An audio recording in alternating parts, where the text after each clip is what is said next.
이 새벽에 우리에게 주시는 하나님의 말씀은 요한일서 2장 12절에서 27절 말씀입니다. 하나님의 말씀을 봉독하겠습니다. 자녀들아, 내가 너희에게 쓰는 것은 너희 죄가 그의 이름으로 말미암아 사함을 받았음이요. 아비들아, 내가 너희에게 쓰는 것은 너희가 태초부터 계신 이를 알았음이요. 청년들아, 내가 너희에게 쓰는 것은 너희가 악한 자를 이기었음이라. 아이들아, 내가 너희에게 쓴 것은 너희가 아버지를 알았음이요. 아비들아, 내가 너희에게 쓴 것은 너희가 태초부터 계신 이를 알았음이요. 청년들아, 내가 너희에게 쓴 것은 너희가 강하고 하나님의 말씀이 너희 안에 거하시며 너희가 흉악한 자를 이기었음이라. 이 세상이나 세상에 있는 것들을 사랑하지 말라. 누구든지 세상을 사랑하면 아버지의 사랑이 그 안에 있지 아니하니, 이는 세상에 있는 모든 것이 육신의 정욕과 안목의 정욕과 이생의 자랑이니 다 아버지께로부터 온 것이 아니요 세상으로부터 온 것이라. 이 세상도 그 정욕도 지나가되 오직 하나님의 뜻을 행하는 자는 영원히 거하느니라. 아이들아, 지금은 마지막 때라. 적그리스도가 오리라는 말을 너희가 들은 것과 같이 지금도 많은 적그리스도가 일어났으니 그러므로 우리가 마지막 때인 줄 아노라.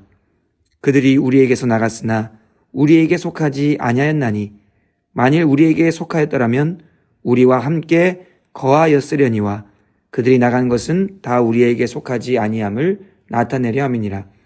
너희는 거룩하신 자에게서 기름 부음을 받고 모든 것을 아느니라. 내가 너희에게 쓰는 것은 너희가 진리를 알지 못하기 때문이 아니라 알기 때문이요 또 모든 거짓은 진리에서 나지 않기 때문이라. 거짓말하는 자가 누구냐? 예수께서 그리스도이심을 부인하는 자가 아니냐? 아버지와 아들을 부인하는 그가 적 그리스도니, 아들을 부인하는 자에게는 또한 아버지가 없으되 아들을 시인하는 자에게는 아버지도 있느니라. 너희는 처음부터 들은 것을 너희 안에 거하게 하라. 처음부터 들은 것이 너희 안에 거하면 너희가 아들과 아버지 안에 거하리라. 그가 우리에게 약속하신 것은 이것이니 곧 영원한 생명이니라. 너희를 미혹하는 자들에 관하여 내가 이것을 너희에게 썼노라. 너희는 주께 받은 바 기름 부음이 너희 안에 거하나니 아무도 너희를 가르칠 필요가 없고 오직 그의 기름 부음이 모든 것을 너희에게 가르치며 또 참되고 거짓이 없으니 너희를 가르치신 그대로 주 안에 거하라. 아멘. 오늘은 아는 것의 힘이라는 제목으로 하나님 말씀 전하고자 합니다. 아는 것이 힘이다 라는 말이 있습니다. 철학자 프랜시스 베이컨이 한 말입니다. 이 말은 단순히 정보를 많이 아는 사람이 유리하다는 뜻이 아닙니다. 무엇을 어떻게 아느냐에 따라 삶의 방향과 선택, 그리고 그 결과가 달라진다는 의미입니다. 사람은 자신이 확실히 알고 붙들고 있는 것만큼 살아갈 힘과 능력을 얻게 됩니다. 잘 모르는 것은 우리 삶에 큰 영향을 주지 못합니다. 희미하게 알고 있기 때문에 결단도 약하고 삶도 쉽게 흔들립니다. 그러나 분명히 알고 있고 마음으로 확신하는 것은 다릅니다. 그것은 사람을 움직이고 버티게 하고 끝까지 살아가게 하는 힘이 됩니다. 그렇다면 신앙 안에서 성도가 반드시 알고 있어야 하는 것이 무엇입니까? 오늘 요한일서 말씀은 바로 그 질문에 분명한 답을 주고 있습니다. 사도 요한은 성도들이 중요한 진리 위에 굳게 서 있기를 바라는 마음으로 이 편지를 썼습니다.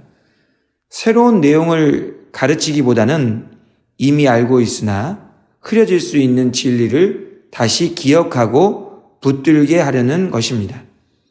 12절부터 14절 말씀에서 요한은 성도가 반드시 알고 있어야 할 세 가지를 말씀합니다. 먼저 성도는 하나님께 죄사함을 받았다는 사실을 알아야 합니다. 또한 태초부터 계시며 천지를 창조하신 하나님을 알고 있어야 하며 하나님의 말씀으로 말미암아 악한 자를 이기었음을 알고 있어야 합니다. 이것은 단순한 교리가 아니라 정체성의 선언입니다. 이제 우리는 죄인이 아니라 의인이 되었고 하나님과 외인이 아니라 하나님의 자녀가 되었으며 패배자가 아니라 말씀으로 승리한 승리자라는 것입니다. 요한은 성도가 이 정체성을 느끼라라고 말하지 않고 알라라고 말합니다. 왜냐하면 성도의 삶은 감정이 아니라 알고 있는 진리 위에서 시작되기 때문입니다.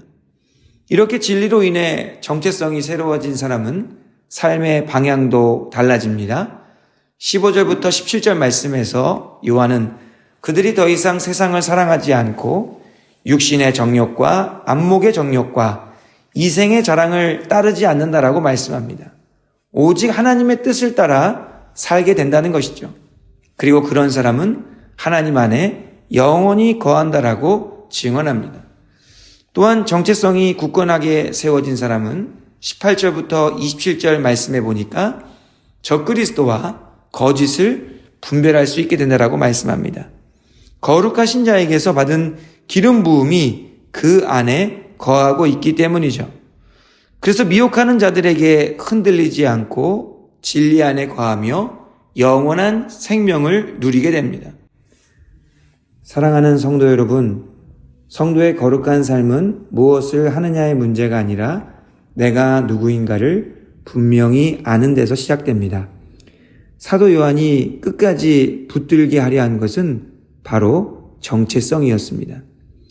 우리의 신앙이 흔들릴 때를 돌아보면 믿음의 지식이 없어서 하나님을 잘 몰라서 그랬던 것이 아닙니다. 잘 생각해 보면 우리 자신이 누구인지를 잊어버렸을 때에 우리의 신앙과 삶이 흔들리게 되는 것이죠.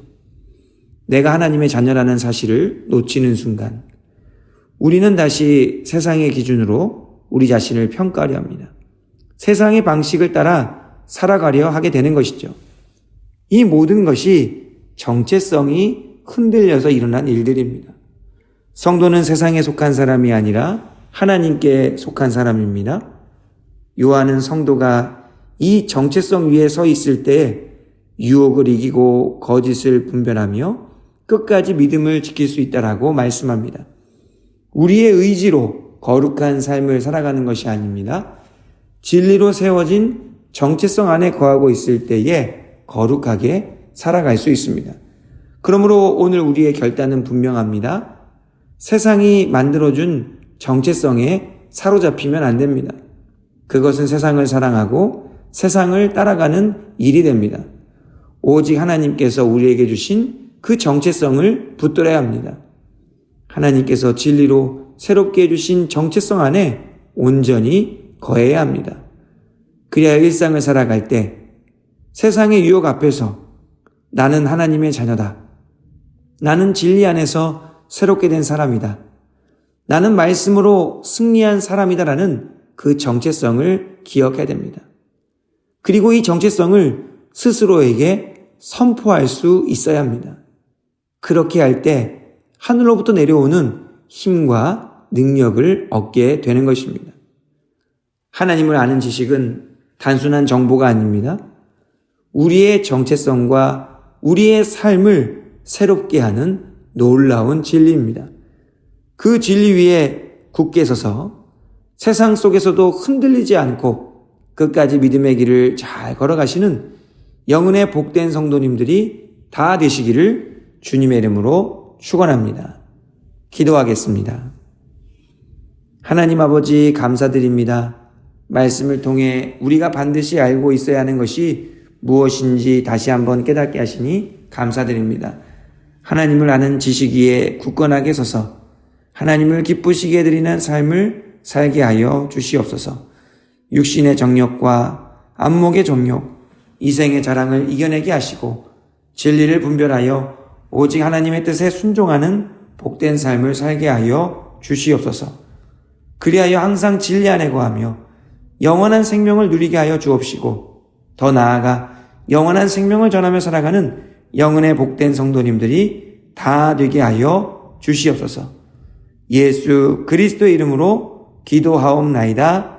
아멘.